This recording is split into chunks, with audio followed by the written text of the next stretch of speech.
of low position. Do not be conceited. Ubod ng linaw na itinuturo po ng Biblia na kailangang ginagalang ang lahat ng tao, lahat ng uri ng tao, kahit mga hindi sila kagalang-galang. Iginagalang natin maging ang hindi kagalang-galang dahil tayo ay magalang.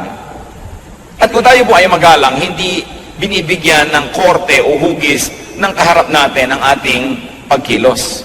Our behavior is not dictated by the behavior of others. So we are respectful, not because people are respectable, but because we are respectful.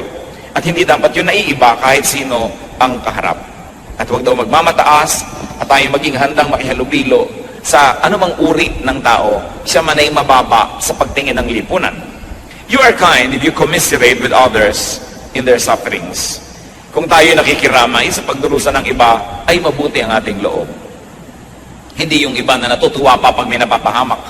At ito mga kapatid, isang test kung talagang mabuti ang ating puso, tinatablan tayo ng salita ng Diyos. Kahit yung taong inis na inis kayo, kahit yung taong galit kayo, kahit yung taong maraming masamang ginawa sa inyo, pag siya'y napapahamak, nasasaktan din kayo kahit malang bahagya. Yun ay isang magandang pagsukat kung tayo ay mabuting tao. Pero kung tuwang-tuwa ka at may napapahamak dahil galit ka sa kanya, nasaan ang pag-ibig ni Kristo? Sabi, kung kayo ay magiging mga anak ng Diyos, dapat ay mahigitan ninyo ang mga hindi nananampalataya. At yung mga hindi mananampalataya, mabait sa kanila at masama sa kanila. Pero dahil ikaw ay anak ng Diyos, nakukuha mong maging mabuti kaysa sa hindi mabuti sa iyo. Kahit sa ganung mga tao. At ito po magandang test. Kung meron tayong lihim na ligaya, pagka ang mga tao ay nagdurusa, nabibigo, napapahamak, meron tayong dapat na ayusin sa ating sarili, sapagkat ang tinatahanan ng Espiritu ng Diyos ay nalulungkot din kung napapahamak maski ang ating mga kaaway o ang umaaway sa atin. At sa pakikiramay po, there are different levels. It can be intellectual, it can be emotional, but very importantly, it must be physical, that you really get involved with the troubles of other people. Hindi lang yung, sige, ipagpe-pray kita, pero ginagawa po natin kung ano yung practical na pwedeng gawin, na hindi na kailangan ipanalangin pa, dahil pwede na natin gawin. Nangangailangan halimbawa ng tulong ating kapwa, huwag na ipagpe-pray kita kung may maitutulong tayo. Maaaring hindi buong-buo nating maibigay ang pangangailangan nila, pero yung makatulong man lang tayo na ilang bahagi doon, pag marami nagtulong-tulong, mabubuo rin yun. Yan po ang napakadaling pagtaguan ng mga Kristiyano, yung sabihin, ipagpe-pray kita. Kasi iniisip nila, pag nasabi na nila yon, ligtas na sila sa ano pang ibang pananagutan sa buhay. Pero ang tunay na kabutihan ay pakikiramay sa physical na paraan. To be there, to be a warm body, and to be actively involved in somebody else's deliverance or solution. Hebrews 13:3, remember those in prison as if you were their fellow prisoners, and those who are mistreated as if you yourselves were suffering. Ito ang hinahanap sa atin ng Biblia na uri ng pakikiramay sa ating kapwa, na bagamat hindi ka nabilanggo ay aariin mong isa ka ring nakaranas mabilanggo at doon na magiging pagtingin mo sa mga nakakulong. Na kung ikaw ay hindi man nakakaranas na iwanan ng asawa, o kaya ay mapagtaksilan, o kaya ay masunugan ng bahay, o malubog sa baha ang bahay, ay halos ganon ng iyong nadarama at dinarama kung ang kapwa mo ay naralagay sa ganong kalagayan. Ang nagiging pagtulong tuloy, lubos. Marami pong uri ng pagtulong. Merong isang bagyo, nagpadala tayo ng konting damit, masaya na tayo.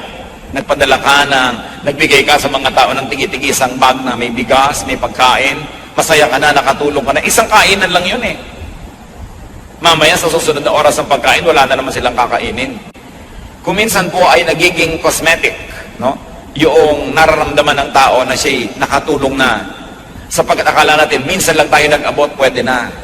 Na mayroon tayong mga nangangailangang mga kapatiran, mga kamag-anak, mga kaibigan, na minsan mong binigyan, naman nakapagbigay na ako, pass ka na sa ibang susunod. Pero ang need ng tao tuloy-tuloy, sunod-sunod. Kung ang tao ay nangangailangan ng gamot, naibili mo ng gamot ng isang inuman, pero sa susunod, anong iinumin niya? Ang tunay po na may makagandahang loob, lubos ang pagdamay. Hindi na siya naglilibang-libangan at nag-aaliw-aliwan na nakatulong siya ng konti, pinalalaki na niya para huwag na siya mag-guilty pa sa kanyang paglimot sa darating na mga araw. Kaya alalahanin ng tao na para bang iyon mismo ang ating nararanasan. Yun ang nais ng Diyos na makita sa kanyang mga anak. Ang tunay na mabuting tao naman ay nakikigalak, hindi lang nakikiramay. Kung dapat namang makigalak, makigalak. Nagtagumpay siya, naging honor graduate ang kanyang anak, makigalak. Hindi yung babaliwalain natin yung mga accomplishments ng ating kapwa. Ito po isang uri ng katigasan ng puso.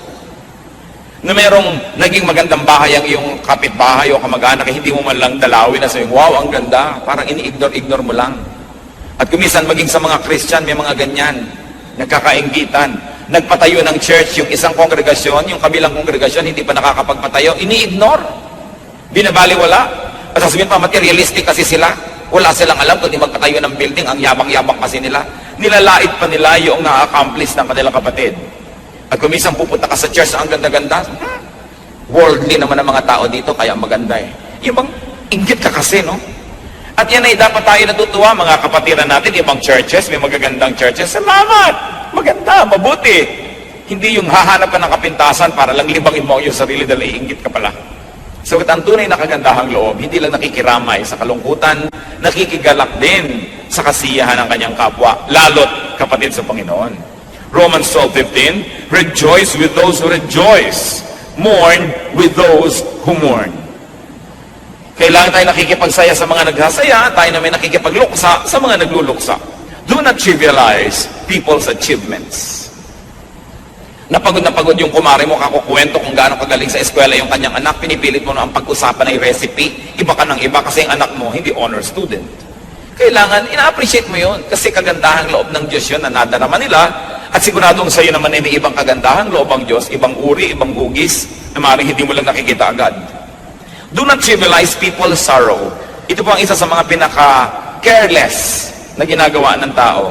Yung may lungkot na lungkot, sasabihin mo, I know how you feel. You don't know. Don't presume. And never tell people, oo, naranasan ko na yan, lilipas din yan. Parang binabaliwala mo yung kanyang kalungkutan. Kabubiyuda-biyuda lang niya, kamamatay-matay lang nung asawa, di iyak-iyak mo. Makakalimutan mo rin yan. Ako nga, nakalimutan ko na rin. Nabiyuda na nga rin ako maraming beses. Parang binabaliwala mo yung nararanasan niya at the moment. You know what is reality, brothers and sisters? Reality is what everyone experiences. That is reality. Kung natatakot ang isang tao sa ipis, at ikaw naman kayang-kaya mong pagdudurugin ng sakong mo yung ipis, huwag mo sabihin, huwag kang matakot, ipis lang yan. Natatakot siya, yan ang realidad niya. Huwag mong i-impose sa kanya yung realidad mo.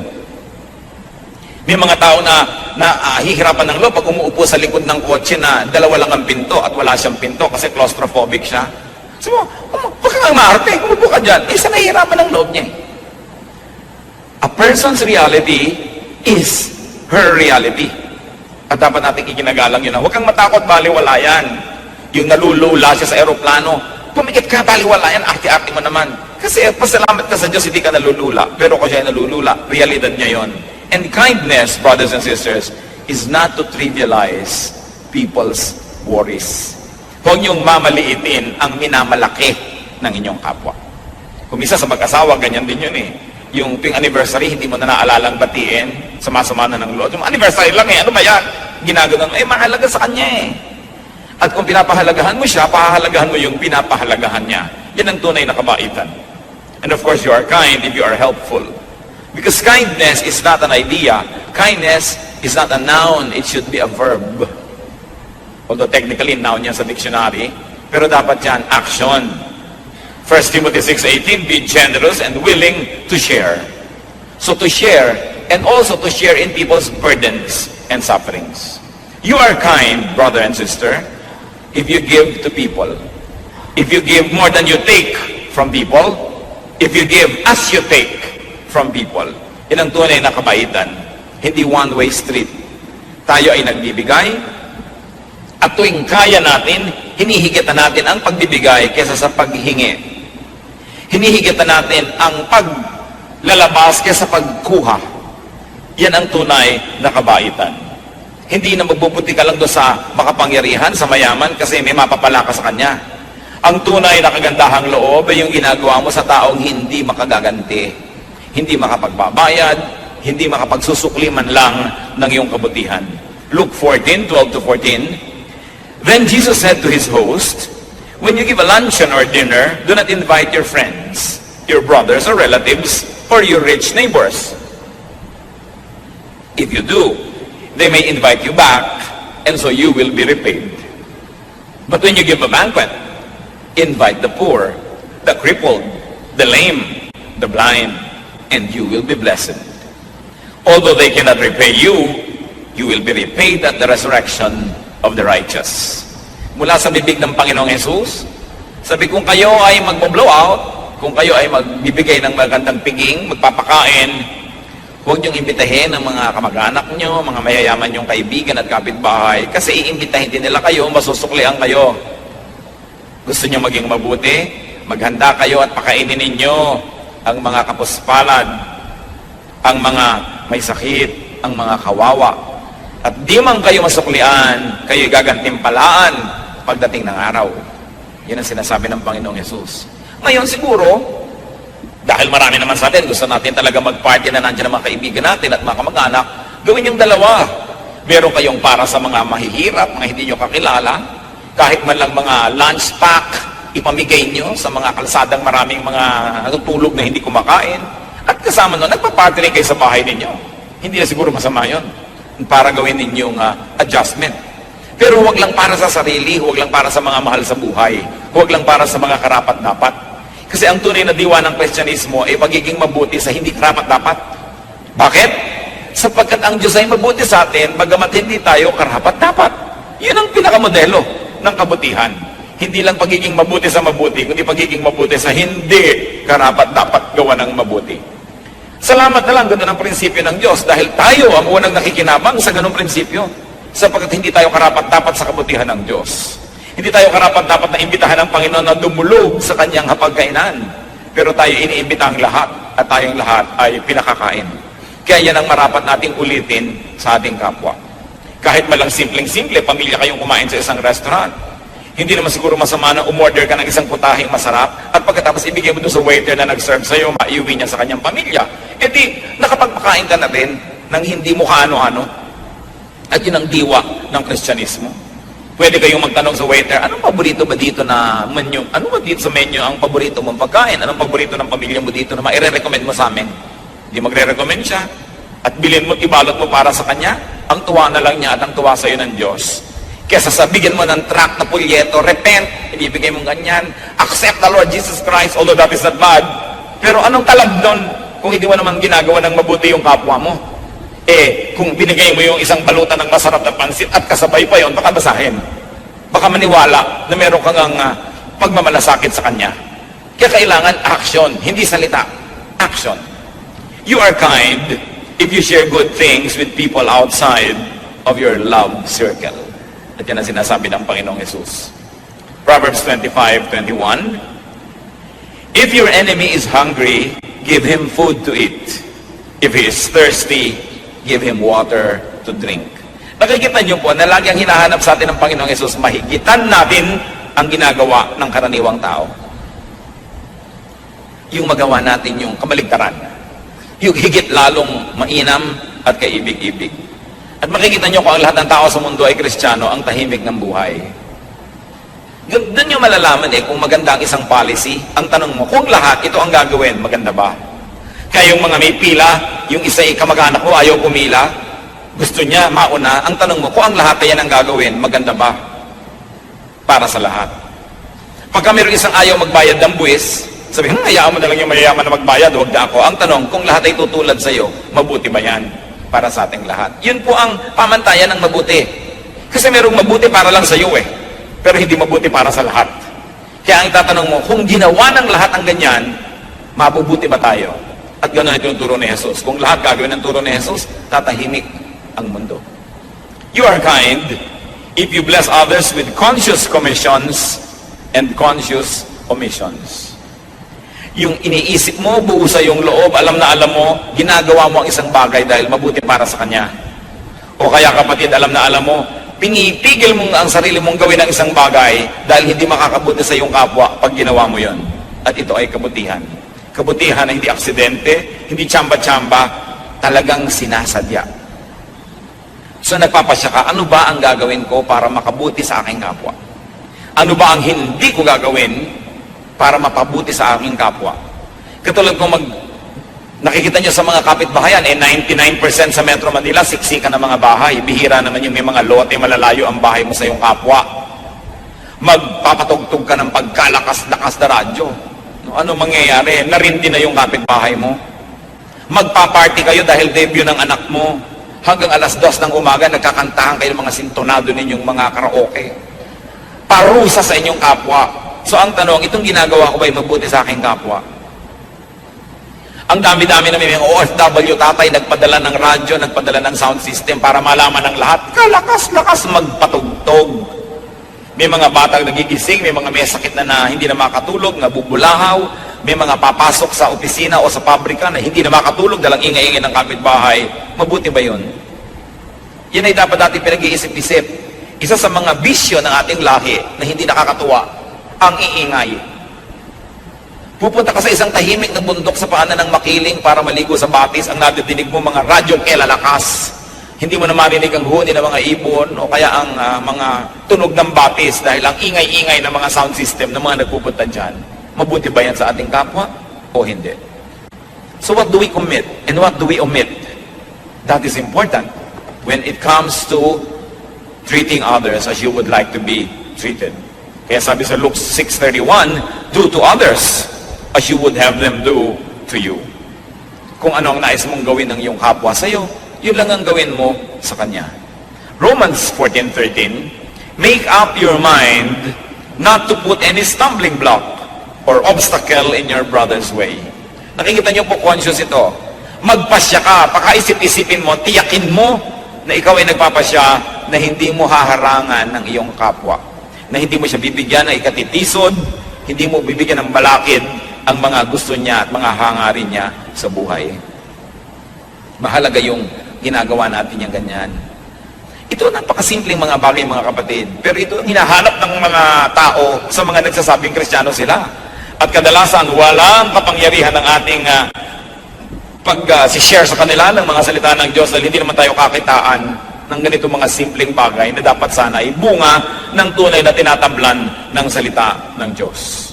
You are kind if you find joy in sharing and giving despite personal sacrifice. Nagsasakripisyo kayo. Tiniis nyo hindi bilhin ang gusto nyong bilhin dahil kailangan ng kapatid nyo yung pera. Tiniis ninyo na hindi gawin ang nais nyong gawin dahil may nangangailangan ng inyong panahon, ng inyong oras. Bagamat hindi kayo sobrang masaya na hindi nyo nagawa ang gusto nyo, pero may bahagi na inyong puso na nagagalak dahil nagawa niyo ang mabuti. At yan, kung nararamdaman natin mga kapatid, isang magandang senyales na mabuti ang ating puso. Alam niyo po, hindi lahat ng nakay Kristo ay mabuti na yung puso niya. Kailangan niya na laging inaayos araw-araw, linggo-linggo, buwan-buwan, taon-taon, so that we are changed from glory to glory.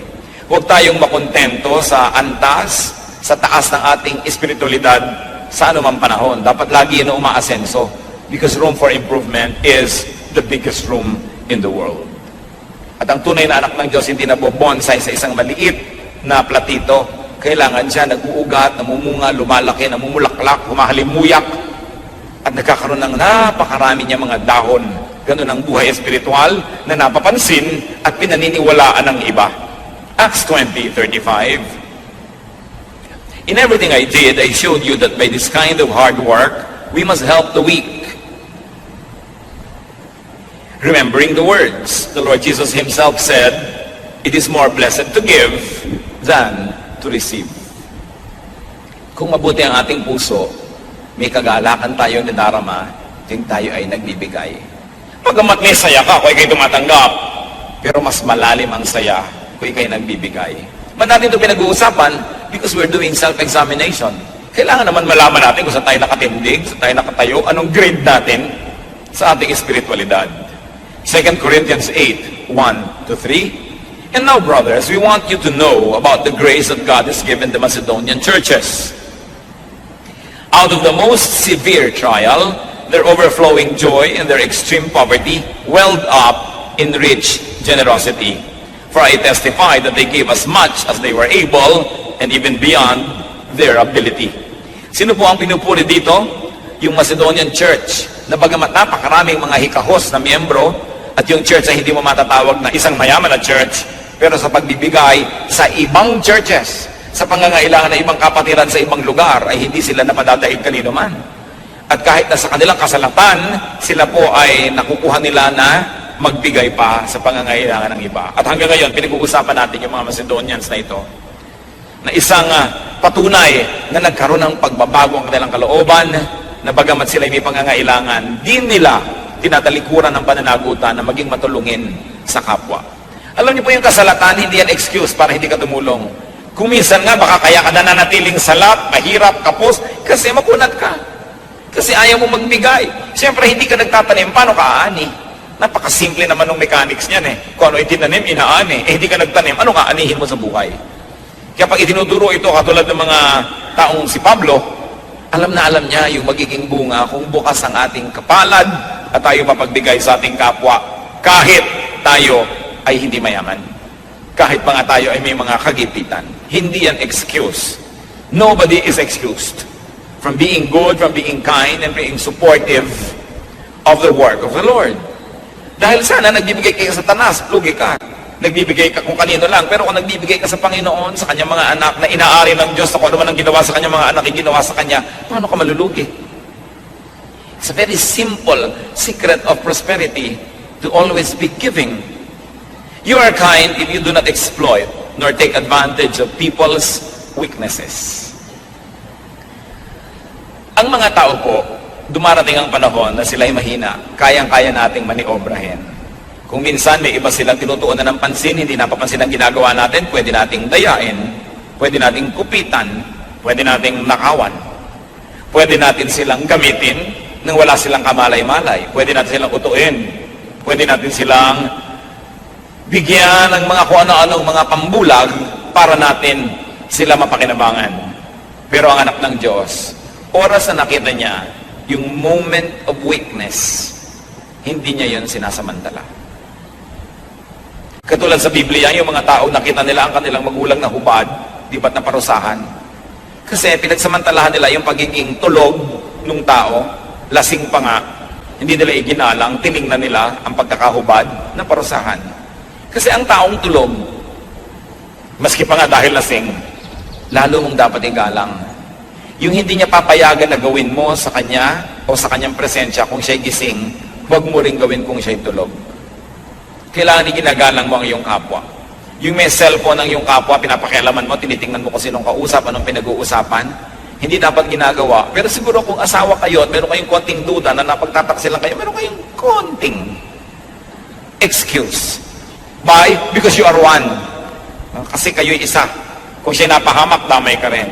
Pero yung kaibigan mo lang, kahit mga kasintahan mo, hindi mo dapat ginagawa yan kasi hindi pa kayo mag-asawa. You respect people's privacy. And not being able to defend their secrets is a form of weakness. Hindi mo dapat sinasamantala yun. Yung mga mahihirap na tao na pinipilit mong mapakinabangan sila dahil wala silang magagawa, kakapit sila sa patalim, isang uri ng pagsasamantala. At ganoon din yung pagpapautang na sobrang laki ng tubo. Yan ay pagsasamantala sa kahinaan ng kapwa. Deuteronomy 24:14 to 15. Do not take advantage of a hard man who is poor and needy, whether he is a brother Israelite or an alien living in one of your towns. Pay him his wages each day before sunset, because he is poor and is counting on it. So kung may namamasukan, arawan lalo na ang kanyang sweldo, huwag nang pabukas-bukasin kasi kailangan na niya yun. Kaya nga pinapatulan niya yung arawan na sweldo. Dahil siya isang kahig, isang tuka. Hindi na alam ng mga kabataan niya isang kahig, isang tuka kasi ang manok na nakikita nila nasa freezer na lang ng mga supermarket. Pero yung manok kakahig sa lupa, hahanap ng bulate o hahanap ng buto, isang kahig, isang tuka, isang kahig, isang tuka. At maraming ganun tao. Pagtatrabaho ngayong araw para kumain ngayong araw na to. Wala silang savings para bukas, ibang trabaho na naman bukas. At sa 10 milyon na OFW, mga kapatid, sinong Pilipino ang walang kamag-anak na namamasukan sa mga banyaga, ibang kultura, ibang batas, ibang relihiyon, ibang lugar? At karamihan dyan, naaabuso sila. Lalong-lalo na tayong may mga kamag-anak na OFW, lalong-lalong hindi tayo dapat maging matapobre. Kasi yung mga kamag-anak natin, kadalasan abroad, sila yung minamata. So bakit mo gagawin sa kapwa mo yung ayaw mo ginagawa sa tatay mo, sa kamag-anak mo, sa tiyo mo, sa nanay mo, sa ate mo? Kinakawa-kawawa. Yung pinagtatawanan mo yung mga baduy, pinagtatawanan mo yung mga pangit na mga suot, ganun din ang ginagawa ng mga nasa abroad sa maraming mga Pilipina na domestic helper. No?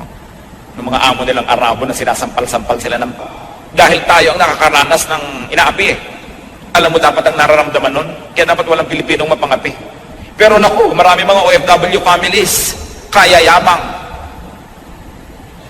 Kahit baba ng kisame ng kanilang bungalow, meron pang chandelier na kakaumpog-umpog tuloy. Yung arte-arte, ang yabang-yabang pag mga nasa eskwelahan, ng mga telepono, ang mga cellphone, ng mga ayos, samantalang ang tinitiis na hirap ng kanilang mga kamag-anak na nagpapadala ng pera. Kung merong lahi na dapat mababang loob tayo unang-una, dahil alam natin ang ibig sabihin ng kabiguan, alam natin ang ibig sabihin ng kahirapan, ng kasalatan, ng maapi, ng malagay sa panganib, ng walang kalaman-laman. Kaya dapat yung kabutihang loob na yun sa ating unang-unang nakikita. Dahil hindi na kailangan ipaliwanag, naiintindihan natin yan sa ating mga pang-araw-araw na karanasan. Proverbs 22:22, do not exploit the poor because they are poor, and do not crush the needy in court. Wala nang ang laban, kakawawain mo pa. Lalo ang mga bata, inosente yung mga yan, hindi nila alam ang buhay, hindi dapat pinagsasamantalahan ang kanilang innocence. Lalo na ang mga may sakit. Na kung minsan, yung may mga kapansanan, lagi yun ang mga pinagtatawanan sa mga programa sa TV, ginagawang comedy, ang kanilang mga paghihirap ng loob at hirap ng katawan. Hindi tayo dapat nakikitawa sa ganong mga kabaliwan. Nanonood kayo ng TV, nakita yung pinagtatawanan ng mga ngongo, pinagtatawanan yung paralitiko, pinagtatawanan yung bulag. Hindi ka dapat kasama sa natatawa doon. Kung ikaw ay nananalig sa kabutihan ng Diyos. Ang ginawa ni Jesus sa mga ini, tinulungan. Hindi sila pinagtawanan, hindi sila ginawang object of derision or object of comedy. Kaya kailangan yung puso na titest. Doon mga kapatid, nagkakatalo ang tunay na Kristiyano o hindi. Hindi sa laki ng Biblia, hindi sa galing mong makipagtalo, hindi sa pang-araw-araw mong kilos sa buhay. People may not read the Bible, but they read your actions, and your actions speak louder than words. You know that you are kind if behind your back, people say that you are and call you kind. Yun ang pinakamagandang test. Kung sa inyong absence, pinupuri kayo ng tao, tinatawag kayong mabait, mabuti, mabuti nga kayo. Dahil tao naman ang makakaalam niyan. Kasi kung minsan, meron tayong ilusyon tungkol sa ating sarili, akala natin tayong mabait.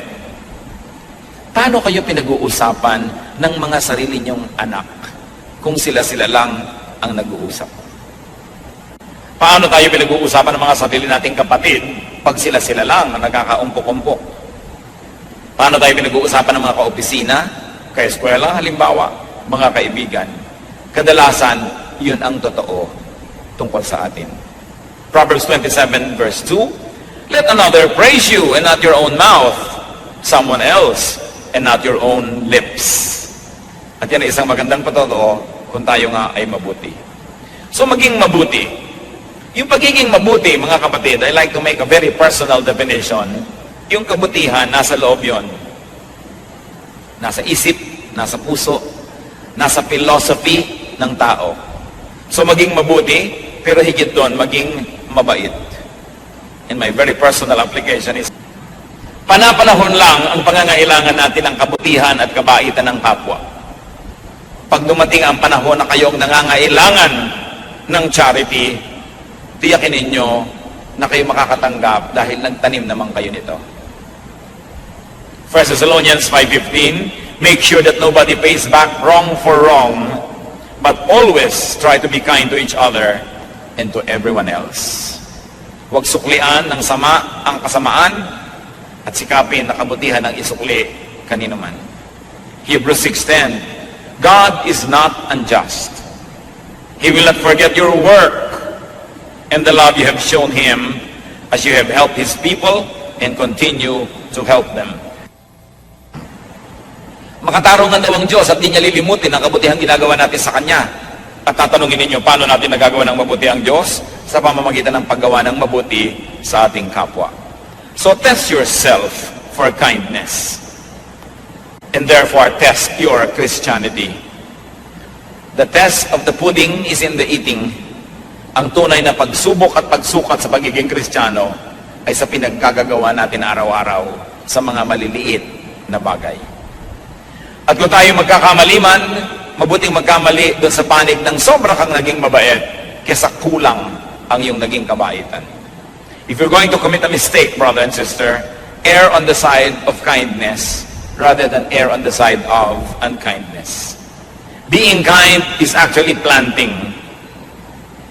So, you don't have to be holy and righteous to be kind. You only have to be wise. Because it is a kind of planting, and the Bible tells us that what you plant, you harvest.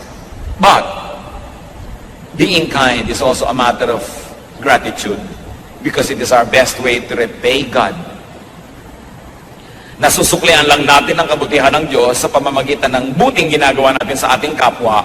Dahil hindi kailangan ng Diyos ang ating kabutihan. Hindi niya kailangan ng ating tulong. Pero paano natin siya matutulungan? Sa pagtulong sa kapwa. Hindi kailangan ng Diyos na bigyan natin siya. So paano natin siya mabibigyan? Sa pagbibigay sa ating kapwa. At lalong-lalo namang hindi kailangan ng Diyos sa ating patawad. Pero nagagawa natin yan kung pinapatawad natin ang ating kapwa. Inaari ng Diyos na siya rin ang ginagawa natin ng mabuti. So to be kind to others is not only to be kind to others, it is also to be kind to yourself. Because whatever you do, it will go back to you. God is kind to us. There is no reason why we cannot be kind to others.